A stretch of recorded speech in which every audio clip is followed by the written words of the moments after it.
application of stack, there are different mathematical expressions we can solve with the help of stack. So infix to postfix expression we can convert with the help of stack. There are three types of expression: infix, postfix, and prefix. There are two methods we can use to solve this expression with the help of stack. One method is direct method. We can directly convert infix to postfix, infix to prefix, or vice versa. For example, infix is an expression which contains operand and in between the operator. Means operator is always in between the two operators. First operand, operator, then again operand. So between the two operators we find an operator in the infix expression. Similar in the postfix expression, first two are the operand and then operator. In the prefix expression, there is a first operator and then operand. So these three different types of operations that we can perform with the help of stacks: infix, postfix, and prefix. Suppose we'll take an example of infix expression: a plus b into c plus d. Suppose these two operations that we perform, a plus b into c plus d, in between the multiplication operator. So this expression is, first of all, we have to identify whether it is infix, prefix, or postfix. As it is the operator come in between the two operands, that's why it's an infix expression. We have to convert this expression from one of the form, either prefix to postfix. Suppose if I want to convert this infix expression to postfix expression, a very simple method directly we can do the conversion of infix to postfix. We have to just shift the operator after the bracket. For example, this plus operator before this bracket will be shifted. That is the first case that we have to perform. The second case that we have to shift this multiplication operator before this bracket. This is the second case. And third case, this is the plus operator which comes before this bracket. So this is the third operation that we have to perform. This is the shortcut method to convert infix to postfix expression. So I'll write the expression: first element multiplication, again there bracket as it is, plus operator, again bracket is there, AB directly because the plus operator is shipped before the bracket, then closing bracket, multiplication operator is already shipped, then opening bracket, before opening bracket the plus operator is shipped, so plus opening bracket, C and D bracket is get closed, and one more bracket which will form the parenthesis. Then second method is remove all the parentheses of the expression. You will find the multiplication plus AB plus C.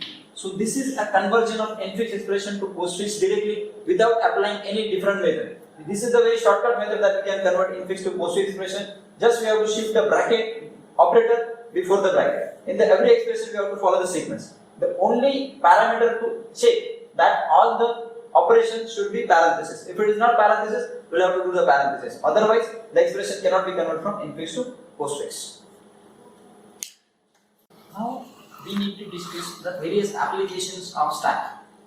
Stack is a data structure which is work on the principle of last in first out data structure. So various mathematical application that we can solve with the help of stack. So various expression like expression of a plus b we can solve with the help of stack, or we have to convert some number system, binary to decimal system, that we can solve with the help of stack, or we can perform a reversing operation with the help of stack. So we'll discuss one by one application of stack. So first example we'll take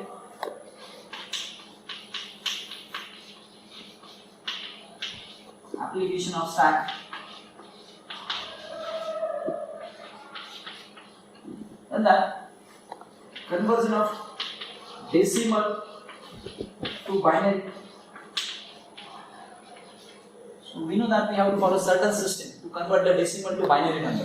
For example, if I want to convert the number 40 decimal into binary, there are various methods available in digital electronics. Like we can write the number 1, 2, 4, 8, 16, 32 and so on.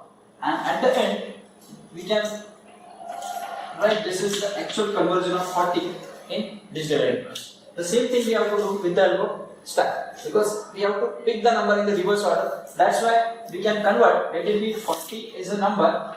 Initially we know that initially stack is empty, which will pointing to the top is equal to -1. So initially top is pointing to -1. Now we need to add one by one element inside a stack, which is nothing but the remainder value that we have to store from this number. So if I divide the 40 with 2, we'll get a remainder value 0, and that 0 will be inserted inside the stack, and then top will be incremented by 1. Then again, the division of 40 by 2 will be considered, that is 20. 20 mod 2 will take, and then that remainder value will be inserted in a stack. Initially top is pointing to the 0th index and then it will be increment by 1. That element will be inserted in a stack and now top will be pointing to the next index. So again we have to follow the same method. Again 20 divided by 2, 10 divided by 2, that is remainder we have to consider and that remainder will be put inside the stack. So 10 mod 2, that value we can add inside the stack. Previous content of stack is 0, 0. So first 0, second 0 which will point into the top and then again remainder is 0, that will be stored inside the stack. So top will be increment by 1. So again division of 5 mod 2. 5 mod 2 we have to consider. Now remainder is not 0, it's a 1. So previous content of stack is 0, 0, 0 and now remainder is equal to 1. So that one will be inserted in a stack and now the top will be pointing to the next index, that is 1 will be inserted in a stack. Again we have to divide the 2 mod 2 will get a remainder value we need to store inside the stack. So previous content of stack is this and then again increment top by 1 by inserting the remainder value inside the stack. Now 2 mod 2 will get a 1. 1 mod 2, that 1 will be stored inside the stack. Then the content of stack is 0, 0, 0. Then 1, 0 and then finally 1 will be inserted which is the topmost location of stack. Now these are the content of stack. If you organize this element in reverse order, like we'll remove one by one element from the stack. So it will look like top element will be removed first. So that 1 will be removed from the stack. Then 0 will be removed from the stack. Top will decrement. Again 1 will be removed from the stack. Then again top will be decrement. Then 0 will be removed from the stack. Top will decrement. So on. The process continue. We'll get this string and this is the conversion of this 40 decimal into binary. The same we'll get as we already discussed in digital electronics. We have to use this method in stack. We have to use this method. Using that we'll get the exact conversion of decimal to binary with the help of stack. So this is an application of stack.